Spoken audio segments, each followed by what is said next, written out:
again. Everything around here is highly questionable, but nothing more highly questionable than this woman, Mina Kimes, who joins us. What do you like on the show today, Mina? You know, for Wednesday in July, we've got a lot of sports today. Do we? All right. Dale, papi. How should Luke Walton feel that he never got to meet with LeBron? I love some of the details coming out from Ramona Shelburne and others. Like the Lakers learned of this through the agent just texting someone, congratulations, with actual balloons and stuff on the phone. That's how they learned that LeBron James was becoming a Laker. And there are very few people in the world who know how meaningless a coach can be more than LeBron James. But Luke Walton might be one of them because he's got the best record in the history of the Warriors coaching. Steve Kerr is running the dynasty, but nobody won more when he had the players than Luke Walton. And now he is grateful that LeBron James is walking into his world to give him something that he hasn't had since he left Golden State. Yeah, my favorite line about this is from a story in The Athletic. It says, and I quote, "Walton is not a natural authority figure to James." You think? To be fair, few mortal beings are authority figures to LeBron James, aside from maybe his wife. But the question was, how should Luke Walton feel about this? I don't think he should feel threatened or that he's getting phased out. It's more so that his job is changing. It's, as Dan said, going to be a little bit more like his position on the Warriors. He's no longer steering the train. He's making sure it runs on time. It's a hard job, but an easy one at the same time. I tell you one thing, Magic Johnson, he was scared to death before that meeting. He stayed an hour in that parking lot, locked in his car, you know, looking at his watch. Says, oh, man, I got to talk to LeBron now. Is he going to say yes? Is he going to say no? What hell am I going to do if he says no? You know what I mean? I lose all my charm, you know. I have to leave town here. You know, I got to go some other place, you know. He was a big chicken for an hour inside his car. You know, he was like that, you know. He was shaking all over the place. What should I do? What should I do? I mean, that's true. What he's saying is true. I do the same thing before every show. What was the most interesting thing Adam Silver said at the NBA Board of Governors meeting? So Adam Silver made a lot of points. He basically said one and done is eliminated, which most people, I think, are going to get behind. He also said something a little bit more divisive, which is the idea of reseeding the playoff teams, no longer doing it by conference, has, quote, real appeal.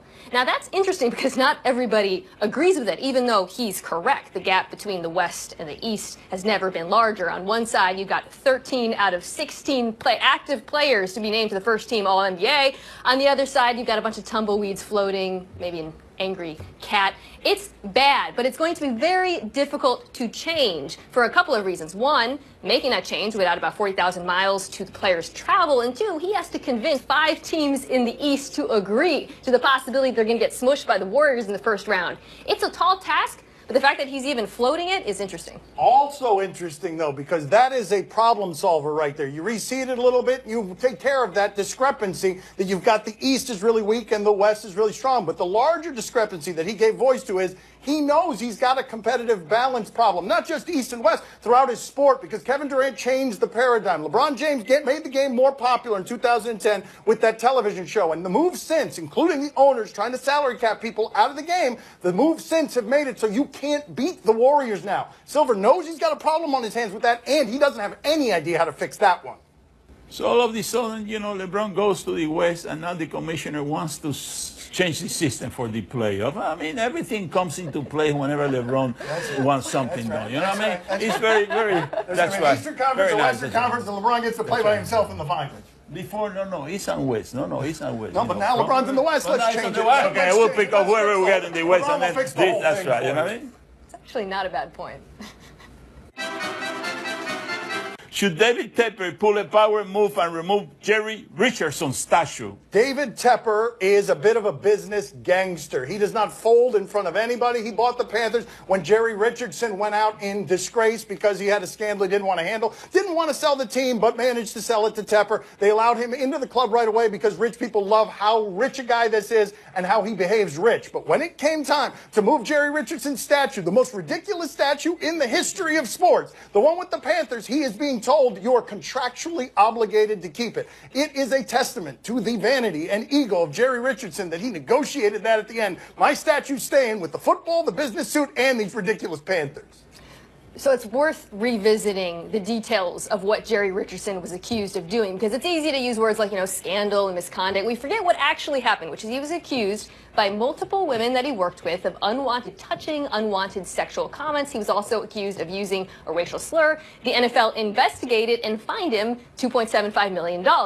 Now, anytime someone walks into Bank of America Stadium, women who have been harassed, people of color, they have to walk by this gaudy statue. It's a reminder that the world is stacked against him. Now, David Tepper is saying there's some sort of contractual obligation, which, as Dan said, is hilarious, that he can't take it down. If that's true, build a box around the thing. And on the outside, right, we will do better. These are rich people games, though, in ways that are fascinating. Do you know how often Tepper gets no for an answer? But he wanted so badly into the football game that he had to agree to this ridiculous clause, which is, I have to keep a statue of another guy in front of my stadium when I want all the statues built around me. Ring! Ring! What's happening here? Yeah? What could this be? Juanito, I haven't heard from you in a long time. You got a solution to that statue? Yeah? Oh, you know, a couple of guys with a flatbed? They can build that, yeah, about 4 o'clock in the morning, yeah. They can put this statue on the flatbed and just drive away with it and nobody will notice it. Good deal, Juanito. I'll pass the word around. All right.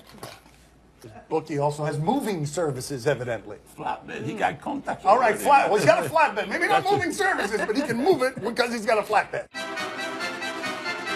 Is Stern right about the moment that Camila Giorgi lost to Serena? Stern is a Twitter personality who's got some strong opinions on Serena winning again yesterday. Serena, this is a legitimate question. She's been so dominant for so long. If she were 5 or 6 or 7 months pregnant, would you still favor her against everybody if she was trying to play late in her pregnancy? Because she does things like this to people even when they're in top form and she's coming off, you know, trying to be a mother. Let me show y'all when Georgie lost. Right there. I think you said it correctly. She was up 6-3 there, but then she told Serena, there it is, there it is. Now she's not happy. She just lost right there. Wow. Yeah, there's disputing that. That's exactly what happened. Now, I want you to look again at the score. Yeah. The score says something different. The score might trick you. The score says Georgie's up, but now she tells Serena to hold on. And Serena's look right there. I will annihilate you and all of your being. Every fiber of every family you've ever had will descend into the ashes. First of all, I want Stern commenting on all tennis matches now, whoever Stern is. If Serena Williams looked at me that way, That's right. I would delete all my accounts. That's right. I would leave Yes, the country. that's right. I would walk right out of That's here, cross over Ocean Avenue, walk into the ocean. You'd never hear from me again. Good God. That's right. It's terrifying. How should Arizona Cardinals players feel about their president saying it is fine to be outspoken except on game day? All right, no politics with your sports, except sometimes the owners do things on the radio or on their team website celebrating a Supreme Court nomination, and then they do interviews after that. And what ends up happening is the players have to listen to their employers saying things that are keeping Colin Kaepernick out of the game. And you see that divide. That divide is something that stretches from labor to the people with power. And the people with power are saying we can keep doing what we want, but we don't want it around the customers on game day. And that really is one of the key issues here. We can argue about the racial optics of all of this, but this is the president of a football team telling you he doesn't want the customers around this controversy on game day. You don't have to agree with it, but I understand why someone who is interested in protecting the business, the dollars, would do it this way, even though it might not feel very right to you or the players. From the beginning, ever since the protests started, the owners have said the reason they don't like them is because they're worried about alienating the customer. They don't want to mix their sports with politics. Now, you've got the team executive using team media, an account that has nearly 1 million followers, probably many Arizona Cardinals fans, to promote a political figure. Now, if I'm a player, I'm looking at that and I'm saying, how come when I engage in political commentary, we run the risk of alienating fans, but when you do it, that risk suddenly doesn't exist? The double standard is breathtaking. People throughout sports are wading into these waters, though. Brian Cashman, the Yankees GM, kind of did the same thing, right? And he did it on his own time. He didn't use the team account, that is the point of differentiation here. If the owners are going to say players don't protest on our time, they need to apply that same standard to themselves. Coming up next on Highly Questionable. What happened? Doesn't really bother me. Tapper. And, okay. Runners on first and second. Oh, are you kidding me, Bregman? No, there's more. Oh, no. My Son's TV show is brought to you by New Everlight from Fruit of the Loom. So light you won't even notice it. On SportsCenter after PTI highlights an analysis of England and Croatia in the World Cup. The marathon upset of Roger Federer, plus inside the timeline of LeBron to the Lakers. See you at 6 Eastern after PTI. Time to play the game that is a total liability in public. Do you question? You give us topics and events, we question them. Do you question who deserves credit for this walk-off? A's and Astros. The A's have been playing very well for a while here. They've won 17 of 21. The Astros have been totally overwhelming all season. So this is a good game. Does anyone else get bothered by the way Bregman spells his name? I always think it's a typo or I'm dyslexic because it should be Bergman. Anywhere, he's in the middle of this situation. What happened? Doesn't really bother me. Tapper. And, okay. Runners on first and second. Oh, are you kidding me, Bregman? No, there's more. Oh, no. Oh, you have to. Oh, God. Bregman, you can't celebrate that off your helmet, Bregman. You can't celebrate that with an airplane Jeffrey Leonard trot around the bases. Get out of here. The question was who deserves credit? Pretty much everyone but the catcher. Oh, my God. You do have to be kidding me. Right off his... Oh, well, you got to be kidding me. The first baseman doesn't really deserve credit. Nobody deserves credit there. Nobody. Fails all around. That should count as a failure for all involved. I tell you one thing, I think that the ball was on foul territory when the catcher picked it up. Let's see that again. I think Let's that see was if a my botch father play. in the instant That's replay right. has caught I'm something telling you that they didn't something. catch Yeah, in the look at game that last damn night. guy. You got to be And on top here of it the is, play. and I here think it that is. he was on that There track. it is. That's right, right In the there. instant replay, he still thinks it was a foul ball. Replay, you know. All right. I think that there's something fishy about that hand. I'm Okay, telling you here we something. go. These are not working anymore. Do you question whether Knicks fans should already regret booing Kevin Knox? Oh, on draft day, we got some of this. Kevin Knox wasn't the name they wanted, so Knicks fans who've been suffering for a long time, they're in pain. 2018 NBA Draft, New York Knicks select Kevin Knox from the University. Wow, Adam Silver even seemed surprised on that. Kevin Knox, really? Really, you idiots? Kevin Knox, is that right? And so Kevin Knox, look at what he's doing in the summer league after they boo him like this. He's the guy that's getting whispered about a lot. He's been dunking, and yesterday during the third quarter, he went crazy. A little banged up right now, but still getting her butt. I think we should defend Knicks fans here. It's not like they were all booing him. It's just one guy, one kid in his family that we keep showing every year. I don't think people should be held accountable for one heckler. Oh, he's got range. That silky sound will not sound so silky when it inevitably gets corrupted by Madison Square Garden, where all Nick hopes go to die. What are you looking at? It says here the Knicks, they lost by 17 points. Yeah, there is that. Right, there is that. This guy, you know. What is the Oh, big deal? man. They could have lost by 17 without his help. Always with the receipts. Do you question this squad form? My father thought he was going to get through one show in the last 7 years without a LeBron story. Ha ha! No chance. Instagram. We go out to the Instagram account of LeBron. What happened? Yeah, Poppy, that's cheating. That's cheating. Wait, what's wrong? What's wrong? He's got to go down lower. That's right. Yeah, always at it. That is not the best form. I know the people he works with. He pays for like $1.5 million a year in exercise help. That is not proper squat form. I am not qualified to weigh in on weightlifting. Yeah, but I felt like I was. Imagine that, right? Mina's sitting here saying I'm not qualified. Look at his body and look at mine. And then look at what Cheesecake Face does.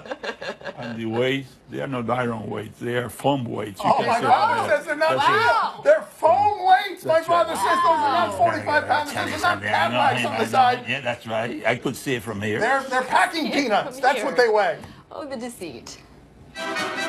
Play the game that has absolutely no tan lines. See?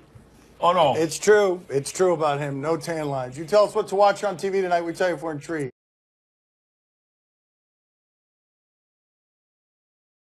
Angels.